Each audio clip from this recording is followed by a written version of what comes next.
Hi mga ka-owner! Kumusta po kayo? Kumusta po ang lahat? Sana'y nasa mabuti po kayong kalagayan ngayon at tulad ng dati po ay sana'y nasa maayos pa rin ang ating negosyo, no? Huwag tayong mawalan ng pag-asa dahil minsan po ay matumal, minsan po ay marami po tayong customer, but still ay nakatinda pa rin tayo, no? At ang pinaka-importante po ay huwag po tayong malimot na magdasal po sa ating Panginoong Diyos dahil ang Panginoong Diyos po ang nagbibigay sa atin ng lahat, no? Magpasalamat po tayo kahit konti lang ang ating binta, konti lang ang ating kita sa buong araw, ay still magpapasalamat pa rin tayo dahil sa next day ay babawi naman po tayo kapag malakas na po ang bintahan natin, no? So, for today's vlog ay magluluto po ako ng pinakbit. So, alam nyo ba na ang ating leftover na lechong baboy na nasa refrigerator ay pwede nating ihalo sa pinakbit. So, tingnan nyo po ang video kung ito kung paano ko po lulutuin ang leftover namin na lechong baboy na pinasarap pa. No? So, what's this? Good morning mga ka-owner, magandang araw po sa inyong lahat. Today po ay magluto po tayo ng pinakbit. Gawin na natin ang tomato. Ayan po.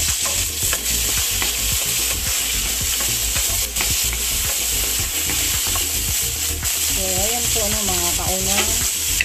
Kung mayroon po kayong leftover na lechon, ay pwede niyong isahog sa pinakbit. Yan, masarap. Masarap ito mga ka-owner.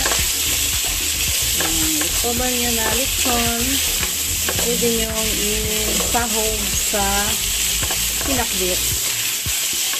Ayan. Pwede nyo ihalo sa pinakbit.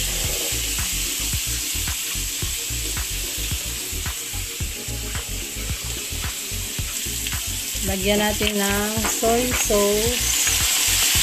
Ayan. Ayan mga ka-owner. Ang bango na.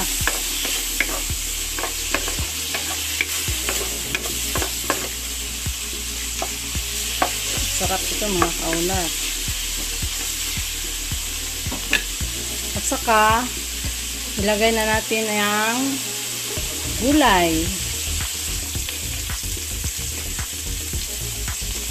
Ayan.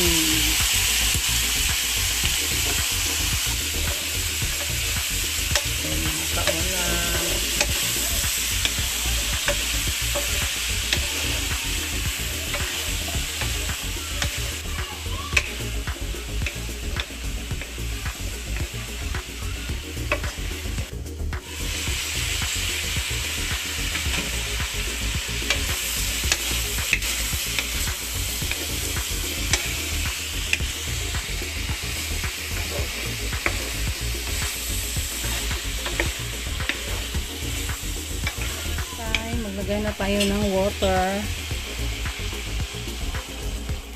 para maluto ang ating gulay.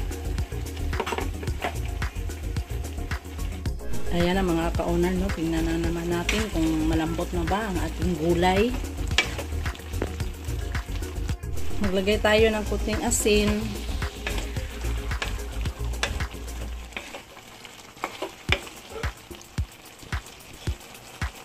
Paminta. So, ito na po mga ka-owner, no? Ang ating leftover na lechong baboy ay inihalo po natin sa ating pinakbit.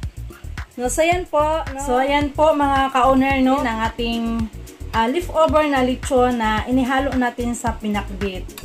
So, yan po ang magandang tip po ito para sa mga nanay, mga ate na meron pong sobra na lechon sa kanilang refrigerator. Kahit isang platito lang po, pwede natin gawing hihalo po sa ating gulay, no? Katulad nito po. So, ayan po, tikman na po natin.